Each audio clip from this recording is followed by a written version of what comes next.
The process of adding a single inventory item is almost the same as adding a new device, which we've explained in the previous video. As is typical for a data center, you receive a batch of parts. So the most common way to add parts to EasyDCIM is to use the Mass Create feature. In order to proceed, select Infrastructure and then Mass Create from the side menu. The first step, Model Selection, contains 3 required fields, in which you have to specify the number of items you want to create, as well as their type and model.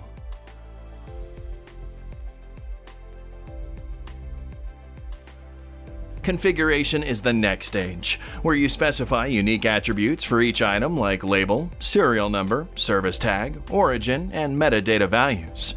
The metadata depend on the item type specified in the previous step. This, however, concerns only the metadata that have been defined as unique in the system. Each value has to be entered in a separate line. The line numbers determine the next items to be added to the system. The next part is Common Settings and Metadata that contain fields common to all added items. These fields include the manufacturer, warranty months, maintenance instruction, and such metadata as CPU cores, SSD size, and RAM size.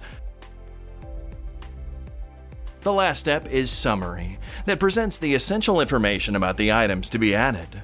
In order to complete the process, click the Process Delivery Transaction button. After adding the items correctly, you'll be redirected to the filtered list presenting the newly added elements.